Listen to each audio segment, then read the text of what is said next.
കർത്താവായ യേശുക്രിസ്തുവിൻ്റെ അതിപരിശുദ്ധമായ നാമം വാഴ്ത്തപ്പെടുമാറാകട്ടെ. ഗുഡ് സമരിറ്റൻ മിനിസ്ട്രീസ് അവതരിപ്പിക്കുന്ന വിസ്മയ സന്ദേശത്തിൻ്റെ എല്ലാ മാന്യ പ്രേക്ഷകർക്കും വേഗം വരുന്നവനായ കർത്താവായ യേശുക്രിസ്തുവിൻ്റെ നാമത്തിലുള്ള സ്നേഹവന്ദനം.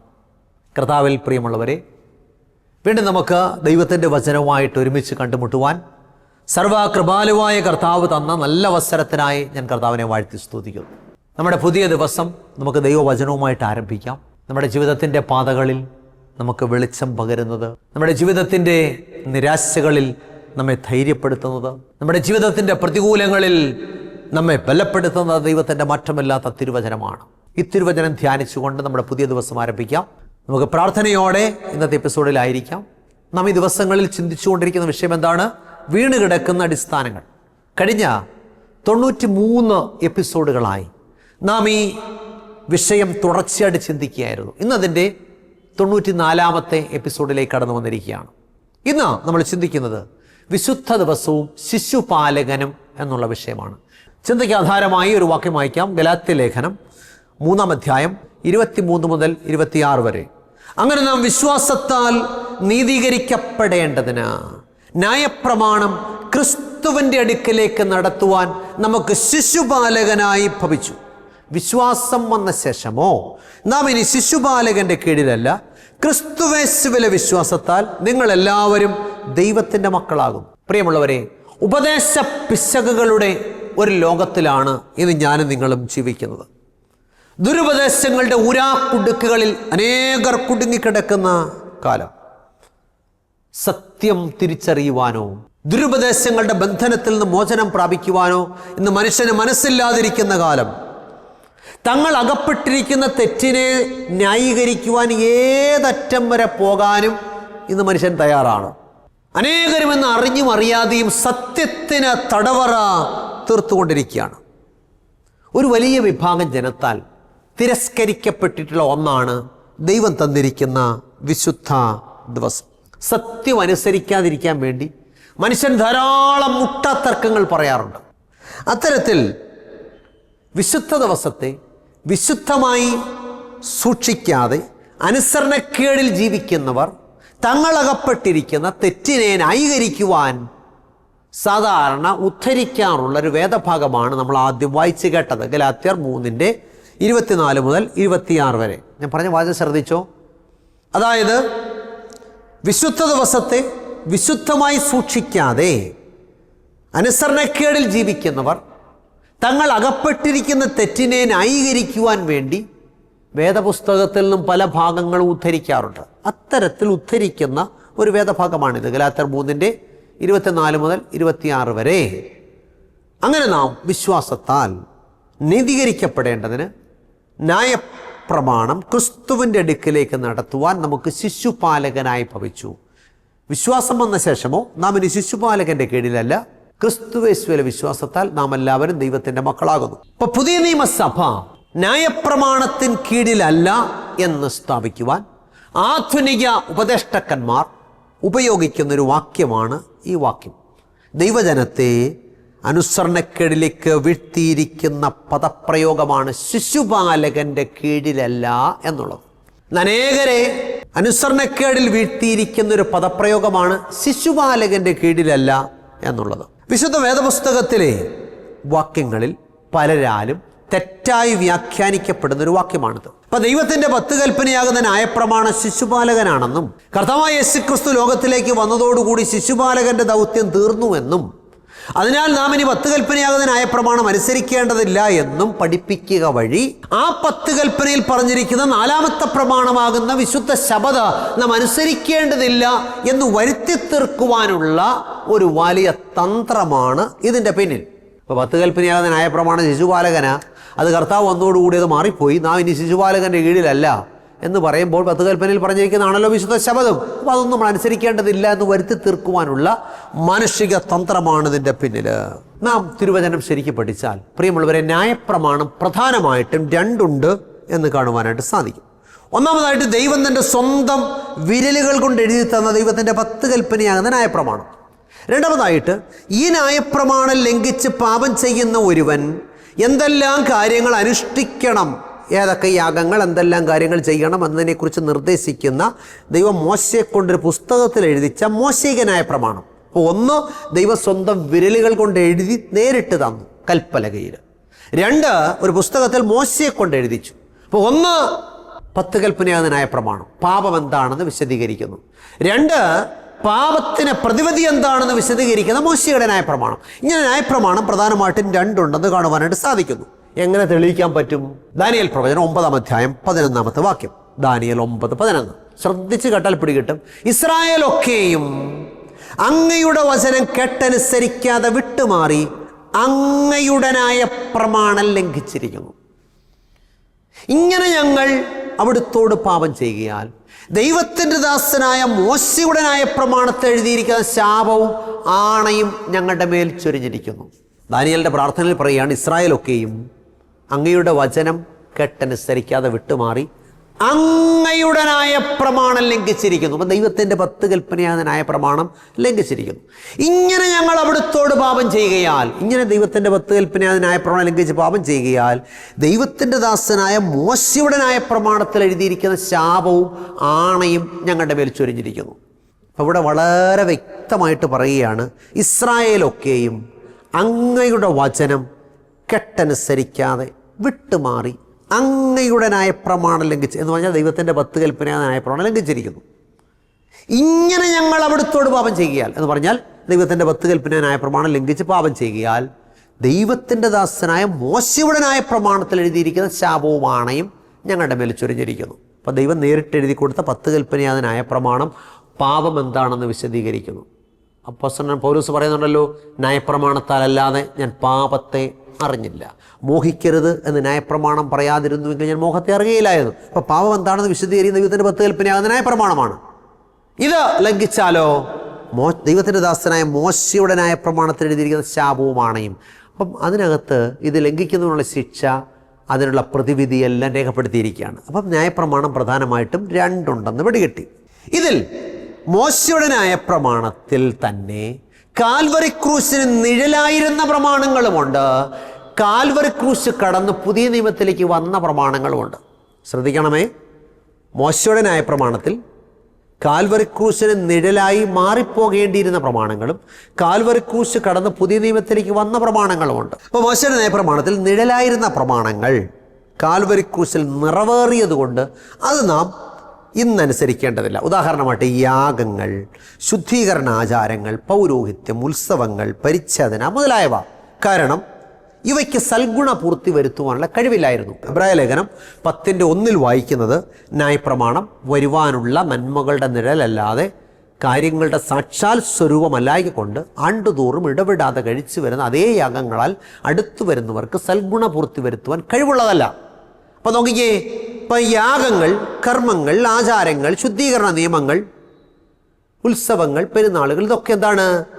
കാൽവരി ക്രൂശിന് നിഴലായിരുന്നു. എന്നാൽ കാൽവരി ക്രൂശ് കടന്ന് പുതിയ നിയമത്തിലേക്ക് വന്നതും പ്രമാണങ്ങളും മോശികനായ പ്രമാണത്തിലുണ്ട്. പുസ്തകപ്രവൃത്തികൾ 15:19-20. പുസ്തകപ്രവൃത്തികൾ 15:19-20. ആകയാൽ ജാതികളിൽ നിന്ന് ദൈവത്തിങ്കലേക്ക് തിരിയുന്നവരെ നാം അസഹ്യപ്പെടുത്താതെ അവർ വിഗ്രഹമാലിന്യങ്ങൾ, രക്തം, ശ്വാസം മുട്ടിച്ചെത്തത് എന്നിവ പരസംഗം എന്നിവ വർജിച്ചിരിക്കണമെന്ന് അവർക്ക് എഴുതണമെന്ന് ഞാൻ അഭിപ്രായപ്പെടുന്നു. അപ്പോൾ ഈ വിഗ്രഹമാലിന്യങ്ങൾ, പരസംഗം, രക്തം, ശ്വാസം മുട്ടിച്ചെത്തത് ഇതൊന്നും ഭക്ഷിക്കാൻ പാടില്ല എന്നുള്ളത് എവിടെ പറഞ്ഞിരിക്കുന്നു? മോശികനായ പ്രമാണത്തിൽ പറഞ്ഞിരിക്കുന്നതാണ്. എന്നാൽ അവ കാൽവരി ക്രൂശ് കടന്ന് എവിടെ വന്നിരിക്കുന്നു? പുതിയ നിയമത്തിലേക്ക് വന്നിരിക്കുന്നു. അപ്പോൾ മോശയുടെ ന്യായപ്രമാണത്തിൽ പറഞ്ഞിരിക്കുന്ന ഇവ പുതിയ നിയമത്തിലേക്ക് കടന്നിരിക്കുന്നു എന്നത് നിഷേധിക്കാനാകാത്ത പരമാർത്ഥമാണ്. എന്നാൽ മോശയുടെ ന്യായപ്രമാണത്തിൽ കാൽവരി ക്രൂശിന് നിഴലായിരുന്ന ആചാരങ്ങൾക്ക് അതിൻ്റേതായിട്ടുള്ള ദൗത്യമുണ്ടായിരുന്നു, അതിൻ്റേതായിട്ടുള്ള കാലാവധിയുമുണ്ടായിരുന്നു. യേശുക്രിസ്തുവിൻ്റെ കാൽവരി ക്രൂശിലെ മരണത്തോടുകൂടി കാൽവരി ക്രൂശിന് നിഴലായിരുന്നവയെല്ലാം മാറിപ്പോയി. ഗലാത്യർ 3:23-25 വരെ വിശ്വാസം വരും മുമ്പേ നമ്മെ വെളിപ്പെടുവാനിരുന്ന വിശ്വാസത്തിനായി ന്യായപ്രമാണത്തിന് കീഴടച്ച് സൂക്ഷിച്ചിരുന്നു. വിശ്വാസം വന്ന ശേഷമോ നാം ഇനി ന്യായപ്രമാണത്തിന് കീഴിലല്ല, ഇനി ശിശുപാലകൻ്റെ കീഴിലല്ല. അപ്പം നമുക്ക് ഇവിടെ കർത്താവായ യേശുക്രിസ്തു എന്ന വാഗ്ദത്ത മശിഹ വരുന്നത് വരെ യേശുക്രിസ്തുവുള്ള വിശ്വാസത്തിൽ നമ്മളെ സൂക്ഷിച്ചിരുന്ന മോശിക ന്യായപ്രമാണങ്ങളുണ്ട്. അവയാണ് ശിശുപാലകൻ എന്ന് വിളിച്ചിരിക്കുന്നത്. എന്നാൽ യേശുക്രിസ്തുവിൻ്റെ കാൽവരി ക്രൂശിലെ മരണത്തോടുകൂടെ ശിശുപാലകൻ്റെ ദൗത്യം തീർന്നു. അപ്പം ഇവിടെ അപ്പോസ്തലൻ കാലത്തെ രണ്ടായിട്ട് വിധിക്കുകയാണ്. വിശ്വാസം വരും മുമ്പുള്ള കാലവും വിശ്വാസം വന്നതിന് ശേഷമുള്ള കാലവും. ഓക്കെ, വിശ്വാസം വരും മുമ്പേ നമ്മെ വെളിപ്പെടുവാനിരുന്ന വിശ്വാസത്തിനായിട്ട് ന്യായപ്രമാണത്തിന് കീഴടച്ച് സൂക്ഷിച്ചിരുന്നു. അതായത് ഈ രണ്ട് കാലത്തിനും മധ്യത്തിൽ നിൽക്കുന്ന കർത്താവായ യേശുക്രിസ്തുവാണ്. നമുക്ക് വിശ്വാസം വരുന്നതിന് മുമ്പുള്ള കാലവും വിശ്വാസം വന്നതിന് ശേഷമുള്ള കാലവും ഇതിൻ്റെ മധ്യത്തിൽ നിൽക്കുന്ന കർത്താവായ യേശുക്രിസ്തുവാണ്. അപ്പം മശിഹ വന്ന് പാപപരിഹാരം വരുത്തും എന്ന വിശ്വാസത്തോടെയാണ് പഴയ നിയമ ഭക്തന്മാർ ദൈവത്തെ ആരാധിച്ചിരുന്നതും യാഗങ്ങളും കർമ്മങ്ങളും മറ്റും ചെയ്തിരുന്നതും.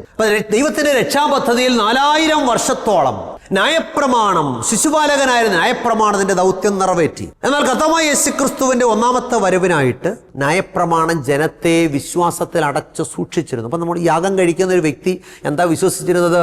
മശിഹ വന്ന് പാപത്തിന് പരിഹാരം വരുത്തും. ആ വിശ്വാസത്തിലെ യാഗം കഴിച്ചിരുന്നത്. അത് യേശുക്രിസ്തു കർത്താവിൻ്റെ കാൽവരി ക്രൂശിലെ മരണം വരെയായിരുന്നു ഈ യാഗത്തിൻ്റെ കാലാവധി എന്ന് കാണുവാനായിട്ട് സാധിക്കുന്നു. അപ്പം കാൽവരി ക്രൂശിന് നിഴലായിരുന്ന പ്രമാണങ്ങൾ കാൽവരി ക്രൂശോടെ നിഴൽ മാറിപ്പോയി. അതുകൊണ്ട് അപ്പോസ്തലനായ പൗലോസ് പറയുന്നത് വിശ്വാസം വരും മുമ്പേ നമ്മെ വെളിപ്പെടുവാനിരുന്ന വിശ്വാസത്തിനായിട്ട് ന്യായപ്രമാണത്തിന് കീഴടച്ച് സൂക്ഷിച്ചിരുന്നു. വിശ്വാസം വന്ന ശേഷമോ, ഗലാത്യർ 3:25, വിശ്വാസം വന്ന ശേഷമോ നാം ഇനി ശിശുപാലകൻ്റെ കീഴിലല്ല. അപ്പം ആരാണ് ഈ ശിശുപാലകൻ? അപ്പം നാം തിരുവചനം പഠിക്കുമ്പോൾ ദൈവം മോശയിലൂടെ നൽകിയതും കർത്താവിൻ്റെ കാൽവരി ക്രൂശിന് നിഴലായിരുന്നതുമായ യാഗങ്ങളും കർമ്മങ്ങളും ആചാരങ്ങളും ഒക്കെ അടങ്ങിയ മോശയിക ന്യായപ്രമാണത്തെയാണ് ശിശുപാലകൻ എന്ന് വിളിച്ചിരിക്കുന്നത്. നമ്മൾ പഴയ നിയമ കാലഘട്ടം പഠിക്കുമ്പോൾ ധനികന്മാരുടെ വീടുകളിൽ ശിശുപാലകന്മാരുണ്ടായിരുന്നു. എന്തായിരുന്നു അവരുടെ ജോലി? ധനികനായ മനുഷ്യൻ്റെ മകനെ പള്ളിക്കൂടത്തിൽ കൊണ്ടുപോകുക, അപകടങ്ങൾപ്പെടാതെ സൂക്ഷിക്കുക, കുസൃതി കാട്ടാതെ സൂക്ഷിക്കുക, ഇതൊക്കെയായിരുന്നു ശിശുപാലകൻ്റെ ജോലി.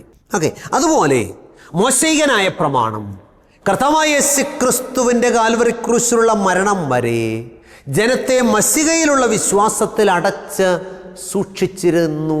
അതായത് ശിശുപാലകൻ്റെ ജോലി ചെയ്തിരുന്നു.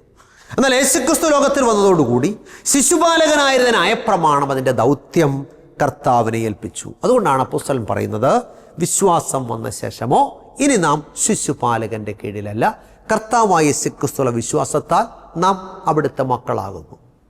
ദൈവത്തിന് സ്തോത്രം. എന്നാൽ ഇന്നത്തെ ആധുനിക ഉപദേഷ്ടാക്കന്മാരെന്താ പഠിപ്പിക്കുന്നത്? ദൈവത്തിൻ്റെ 10 കൽപ്പനയാകുന്ന ന്യായപ്രമാണം ശിശുപാലകനായിരുന്നു എന്നും യേശുക്രിസ്തു ഈ ലോകത്തിൽ വന്ന് കാൽവരി ക്രൂശിൽ മരിച്ചതോടുകൂടി ശിശുപാലകനായിരുന്ന ന്യായപ്രമാണം 10 കൽപ്പന ന്യായപ്രമാണം മാറിപ്പോയെന്നും നാം ഇനി ഇത് അനുസരിക്കേണ്ടതില്ല എന്നും പഠിപ്പിക്കുന്നു. ഇത് ശരിയാണോ? നാം ഒരു കാര്യം മനസ്സിലാക്കണം. 10 കൽപ്പനയാകുന്ന ന്യായപ്രമാണം ശിശുപാലകനാണെങ്കിൽ അത് പുതിയ നിയമത്തിൽ കാണാൻ പാടില്ലാത്തതാണ്. ഞാൻ പറഞ്ഞ വാചകം പിടി കിട്ടിയോ? 10 കൽപ്പനയാകുന്ന ന്യായപ്രമാണം ശിശുപാലകനാണെങ്കിൽ അത് എവിടെ കാണാൻ പാടില്ല? പുതിയ നിയമത്തിൽ കാണാൻ പാടില്ല. 10 കൽപ്പനയാകുന്ന ന്യായപ്രമാണം കാൽവരി ക്രൂശ് കടന്ന് പുതിയ നിയമത്തിലേക്ക് വന്നിട്ടുണ്ടെങ്കിൽ അത് ശിശുപാലകനല്ല. നമുക്ക് തിരുവചനം പഠിച്ചു നോക്കാം.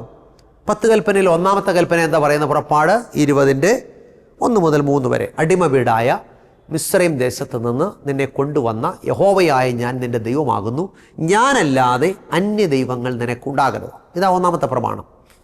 ഇത് പുതിയ നിയമത്തിൽ കാണുന്നുണ്ടെങ്കിൽ അതെന്തല്ല? ശിശുപാലകനല്ല. നമ്മൾ പൗലോസ് കൊരിന്ത്യർക്ക് എഴുതിയ 1 ലേഖനം 8-ാം അധ്യായം 4-ാമത്തെ വാക്യത്തിൽ ഇങ്ങനെ വായിക്കുന്നു: ഏക ദൈവമല്ലാതെ ദൈവമില്ല എന്നും നാം അറിയുന്നു. ഒന്നാമത്തെ കൽപ്പന കാൽവരി ക്രൂശ് കടന്ന് എവിടെ വന്നിരിക്കുന്നു? പുതിയ നിയമത്തിലേക്ക് വന്നിരിക്കുന്നു. അങ്ങനെയാണെങ്കിൽ എന്തല്ല? ശിശുപാലകനല്ല. രണ്ടാമത്തെ പ്രമാണം എന്താ പറയുന്നത്? പുറപ്പാട് 20:4 ഒരു വിഗ്രഹം ഉണ്ടാക്കരുത്. മീതെ സ്വർഗത്തിലെങ്കിലും താഴെ ഭൂമിയിലെങ്കിലും ഭൂമിക്ക് കീഴേ വെള്ളത്തിലെങ്കിലുമുള്ള യാതൊന്നിൻ്റെയും പ്രതിമയും വരുത്. അവയെ സേവിക്കുകയോ നമസ്കരിക്കുകയോ ചെയ്യരുത്. നിന്റെ ദൈവമായ യഹോവയായി ഞാൻ തീഷ്ണതയുള്ള ദൈവമാകുന്നു. എന്നെ പകയ്ക്കുന്നവരിൽ പിതാക്കന്മാരുടെ അകൃത്യം 3-ാമത്തെയും 4-ാമത്തെയും തലമുറ വരെ മക്കളുടെ മേൽ സന്ദർശിക്കുകയും എന്നെ സ്നേഹിച്ച എൻ്റെ കൽപ്പനകളെ പ്രമാണിക്കുന്നവർക്ക് 1000 തലമുറ വരെ ദയ കാണിക്കുകയും ചെയ്യുന്നു. അപ്പം വിഗ്രഹാരാധന തെറ്റാണെന്ന് രണ്ടാമത്തെ പ്രമാണം പറയുന്നു. ഇത് പുതിയ നിയമത്തിലുണ്ടോ? പുതിയ നിയമത്തിലുണ്ടെങ്കിൽ അത് ശിശുപാലകനല്ല. നമ്മൾ പൗലോസ് കൊരിന്ത്യർക്ക് എഴുതിയ 1-ാം ലേഖനം 10-ാം അധ്യായം 4-ാമത്തെ വാക്യം വായിക്കുമ്പോൾ കൊരിന്ത്യർക്ക് എഴുതിയ 1-ാം ലേഖനം 10-ാം അധ്യായം 4-ാമത്തെ വാക്യം, അതുകൊണ്ട് പ്രിയന്മാരെ വിഗ്രഹാരാധന വിട്ടോടുവീൻ.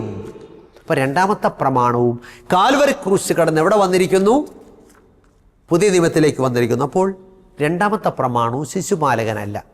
ഇനി മൂന്നാമത്തെ പ്രമാണം എന്ന് പറയുന്നത് പുറപ്പാട് 27 നിന്റെ ദൈവമായ യഹോവയുടെ നാമം വൃഥാ എടുക്കരുത്. തൻ്റെ നാമം വൃഥാ എടുക്കുന്നവനെ യഹോവ ശിക്ഷിക്കാതെ വിടുകയില്ല. ഇത് പുതിയ നിയമത്തിൽ കാണുന്നുണ്ടോ? യാക്കോബ് 5:12 വിശേഷാൽ സഹോദരന്മാരെ, സ്വർഗത്തെയോ ഭൂമിയെയോ മറ്റ് യാതൊന്നിനെയോ ചൊല്ലി സത്യം ചെയ്യരുത്. കർത്താവ് എന്താ പറഞ്ഞത്? മത്തായി 23:22 സ്വർഗത്തെ ചൊല്ലി സത്യം ചെയ്യുന്നവൻ ദൈവത്തിൻ്റെ സിംഹാസനത്തെ അതിലിരിക്കുന്നവനെയും ചൊല്ലി സത്യം ചെയ്യുന്നു. അപ്പം നമ്മൾ ദൈവത്തിൻ്റെ നാമം വൃഥാ എടുക്കരുത്, വേണ്ടാത്ത കാര്യങ്ങൾക്ക് ഉപയോഗിക്കരുത് എന്നുള്ള ആ പ്രമാണം കാൽവരി ക്രൂശ് കടന്ന് പുതിയ നിയമത്തിലേക്ക് വന്നിരിക്കുന്നു. അപ്പോൾ മൂന്നാമത്തെ പ്രമാണം എന്തല്ല? ശിശുപാലകനല്ല. ഇനി നാലാമത്തെ പ്രമാണം എന്താ? നാലാമത്തെ പ്രമാണം പുറപ്പാട് 20:8 മുതൽ 11 വരെ ശബത്ത് നാളിനെ ശുദ്ധീകരിപ്പാൻ ഓർക്കുക. 6 ദിവസം അധ്വാനിച്ച് നിന്റെ വേലയൊക്കെയും ചെയ്യുക. 7-ാം ദിവസം നിന്റെ ദൈവമായ യഹോവയുടെ ശബതാകുന്നു. അന്ന് നീയും നിന്റെ പുത്രനും പുത്രിയും വേലക്കാരനും വേലക്കാരത്തിയും നിന്റെ കന്നുകാലികളും നിന്റെ പടിവാതിൽക്കലകത്തുള്ള പരദേശിയും ഒരു വേലയും ചെയ്യരുത്. 6 ദിവസം കൊണ്ട് യഹോവ ആകാശവും ഭൂമിയും സമുദ്രവും അവയിലുള്ളതൊക്കെയും ഉണ്ടാക്കി. 7-ാം ദിവസം സ്വസ്ഥമായിരുന്നു. അതുകൊണ്ട് യഹോവ ശബത്ത് നാളിനെ അനുഗ്രഹിച്ച് ശുദ്ധീകരിച്ചു. അപ്പോൾ നാലാമത്തെ പ്രമാണം ആഴ്ചവട്ടത്തിൻ്റെ 7-ാം ദിവസമായ ശനിയാഴ്ചയായ വിശുദ്ധ ശബത്തിൽ ദൈവത്തെ ആരാധിക്കണമെന്നുള്ള പ്രമാണം. അപ്പോൾ കർത്താവായ യേശുക്രിസ്തുവിൻ്റെ വരവോടുകൂടി ശിശുപാലകനായിരുന്ന ഈ പ്രമാണം മാറിപ്പോയെന്ന് നമുക്ക് പറയാൻ പറ്റുമോ? യേശുവോ ശിഷ്യന്മാരോ ഒരിക്കലും തിരുവചനത്തിൽ എങ്ങും പറഞ്ഞില്ല കർത്താവിൻ്റെ കാലം കഴിയുമ്പോൾ വിശുദ്ധ ശബത് മാറി ഞായറാഴ്ച ആചാരം വരുമെന്ന് യേശു പഠിപ്പിച്ചില്ല. എന്നാൽ യേശു ഒരു കാര്യം പറഞ്ഞു. മത്തായി 24:20 എന്നാൽ നിങ്ങളുടെ ഓടിപ്പോക്ക ശബത്തിലോ ശീതകാലത്തോ സംഭവിക്കാതിരിപ്പാൻ പ്രാർത്ഥിപ്പീൻ. ഇതെപ്പോൾ പറഞ്ഞതാ? കർത്താവ് യേശുക്രിസ്തു 2-ാം വരവിൻ്റെ ലക്ഷണങ്ങളെക്കുറിച്ച് പറഞ്ഞപ്പോൾ ചോദിച്ചപ്പോൾ യെരൂശലേമിൻ്റെ നാശത്തെ മുൻകൂട്ടി കണ്ടുകൊണ്ട് യേശു പറഞ്ഞതാ. നമുക്കറിയാം കർത്താവ് യേശുക്രിസ്തുവിൻ്റെ കാൽവറി ക്രൂശിലെ മരണത്തിന് ശേഷം വളരെ വർഷങ്ങൾ കഴിഞ്ഞ് AD 70 യെരൂശലേം നശിപ്പിക്കപ്പെടുന്നത്. അന്ന് നിങ്ങളുടെ ഓടിപ്പോക്ക് ശബത്തിലോ ശീതകാലത്തോ സംഭവിക്കാതിരിക്കാൻ പ്രാർത്ഥിപ്പിനെന്ന യേശു പറഞ്ഞു. എന്ന് പറഞ്ഞാൽ യേശുക്രിസ്തുവിൻ്റെ കാൽവരി ക്രൂശിന് ശേഷവും എന്തുണ്ടായിരിക്കുമെന്ന യേശു മുൻകൂട്ടി പറഞ്ഞത്? വിശുദ്ധ ശബതം ഉണ്ടായിരിക്കുമെന്നാണ് പറഞ്ഞത്. അപ്പോൾ ഈ നാലാമത്തെ പ്രമാണവും കാൽവരി ക്രൂശ് കടന്ന് അവിടെ വന്നിരിക്കുന്നു, പുതിയ നിയമത്തിലേക്ക് വന്നിരിക്കുന്നു. അപ്പോൾ അത് ശിശുപാലകനാണോ? ഒരിക്കലുമല്ല. പ്രിയമുള്ളവരെ, നമുക്ക് ഒരു ഉദാഹരണം കൂടെ നോക്കാം. അപ്പോസ്തലന്മാരുടെ പ്രവൃത്തികൾ 26:11 അവിടെ എന്താ വായിക്കുന്നത്? ഞാൻ എല്ലാ പള്ളികളിലും അവരെ പലപ്പോഴും ദണ്ഡിപ്പിച്ചും കൊണ്ട് ദൂഷണം പറവാൻ നിർബന്ധിക്കുകയും അവരുടെ നേരെ അത്യന്തം ഭ്രാന്ത് പിടിച്ച് അന്യപട്ടണങ്ങളോളം ചെന്നവരെ ഉപദ്രവിക്കുകയും ചെയ്തു. ഇവിടെ ആരെക്കുറിച്ച് രേഖപ്പെടുത്തിയിരിക്കുന്നത്? അപ്പോസ്തലനായ പൗലോസ് ക്രിസ്ത്യാനികളെ ഉപദ്രവിച്ച കാര്യമാണ് രേഖപ്പെടുത്തിയിരിക്കുന്നത്. ചോദ്യം, എവിടെ ചെന്നാ ഉപദ്രവിച്ചത്? പള്ളികൾ തോറും ചെന്ന്, സിനഗോഗുകളിൽ. ആരെ ഉപദ്രവിച്ചു? ക്രിസ്ത്യാനികളെ. എന്ന് ഉപദ്രവിച്ചു? കാൽവരി ക്രൂശിലെ മരണത്തിന് ശേഷം. ആരെ ഉപദ്രവിച്ചു? ക്രിസ്ത്യാനികളെ. എവിടെ ചെന്ന്? സിനഗോഗുകളിൽ ചെന്ന്. എൻ്റെ ചോദ്യം, സിനഗോഗുകളിൽ എന്ന ആരാധന? വിശുദ്ധ ശബത്തില്. അപ്പൊ സിനഗോഗുകളിൽ ക്രിസ്ത്യാനികൾ എങ്ങനെ വന്നു പൗലോസിനെ ഉപദ്രവിക്കാൻ? അന്ന് 1-ാം നൂറ്റാണ്ടിൽ, ആദ്യ നൂറ്റാണ്ടുകളിൽ പ്രിയമുള്ളവരെ, എല്ലാവർക്കും ഒരേ ആരാധനാ സ്ഥലവും ഒരേ ആരാധനാ ദിവസവുമായിരുന്നു. വിശുദ്ധ ശബത്തിലായിരുന്നു ക്രിസ്ത്യാനികൾ ആരാധിച്ചിരുന്നത്. അതുകൊണ്ടാണ് പൗലോസിന് സിനഗോഗിൽ ചെന്ന് ക്രിസ്ത്യാനികൾ ഉപദ്രവിച്ചത്. അപ്പോൾ എന്തോ മനസ്സിലായി? നാലാമത്തെ പ്രമാണം കാൽവരി ക്രൂശ് കടന്ന് പുതിയ നിയമത്തിലേക്ക് വന്നിരിക്കുന്നു. അതായത് യഹൂദന്മാർക്കും ക്രിസ്ത്യാനികൾക്കും ആദ്യ നൂറ്റാണ്ടുകളിൽ ഒരേ ആരാധന സ്ഥലവും ഒരേ ആരാധന ദിവസവുമായിരുന്നു. അപ്പോൾ ഒരു കാര്യം മനസ്സിലാക്കാം. എന്ത്? നാലാമത്തെ പ്രമാണം കാൽവരി ക്രൂശ് കടന്ന് പുതിയ നിയമത്തിലേക്ക് വന്നിരിക്കുന്നു. അപ്പോൾ നാലാമത്തെ പ്രമാണം ശിശുപാലകനാണെന്ന് പറയാൻ പറ്റുമോ? ഒരിക്കലുമില്ല. ഇനി 5-ാമത്തെ കൽപ്പന എന്ത് പറയുന്നു? നിന്റെ ദൈവമായ യഹോവ നിനക്ക് തരുന്ന ദേശത്ത് നിനക്ക് ദീർഘായുസ് ഉണ്ടാകുവാൻ നിന്റെ അപ്പനെയും അമ്മയെയും ബഹുമാനിക്കുക. ഇത് പുതിയ നിയമത്തിലുണ്ടോ? എഫേസ്യ ലേഖനം 6:1 മക്കളെ നിങ്ങളുടെ അമ്മയപ്പന്മാരെ കർത്താവിൽ അനുസരിപ്പീൻ. അപ്പോൾ 5-ാമത്തെ പ്രമാണം കാൽവരി ക്രൂശ് കടന്ന് എവിടെ വന്നിരിക്കുന്നു? പുതിയ നിയമത്തിൽ വന്നിരിക്കുന്നു. 6-ാമത്തെ പ്രമാണം എന്താണ്? കൊല ചെയ്യരുത്. ഇത് പുതിയ നിയമത്തിലുണ്ടോ? മത്തായി 5:21 പറയുന്നു കൊല ചെയ്യരുത്. അപ്പോൾ അത് ശിശുപാലകനല്ല. 7-ാമത്തെ പ്രമാണം എന്ന് പറയുന്നു വ്യഭിചാരം ചെയ്യരുത്. ഇത് പുതിയ നിയമത്തിലുണ്ടോ? മത്തായിയുടെ സുവിശേഷം 5-ാം അധ്യായം 27 വ്യഭിചാരം ചെയ്യരുത്. അപ്പോൾ ഇത് ശിശുപാലകനാണോ? അല്ല, അത് പുതിയ നിയമത്തിലുണ്ട്. 8-ാമത്തെ പ്രമാണം എന്ന് പറയുന്നു മോഷ്ടിക്കരുത്. ഇത് പുതിയ നിയമത്തിലുണ്ടോ? റോമാലേഖനം 2:21 മോഷ്ടിക്കരുത്. അപ്പം ശിശുപാലകനാണോ? അത് അല്ല, അത് പുതിയ നിയമത്തിലുണ്ട്. 9-ാമത്തെ പ്രമാണം എന്ന് പറയുന്നു കള്ളസത്യം ചെയ്യരുത്. അത് പുതിയ നിയമത്തിലുണ്ടോ? മത്തായി 5:23 കള്ളസത്യം ചെയ്യരുത്. ഇപ്പം ശിശുപാലകരാണോ? അല്ല. 10ാമത്തെ പ്രമാണം എന്ത് പറയുന്നു? മോഹിക്കരുത്. അത് പുതിയ നിയമത്തിലുണ്ടോ?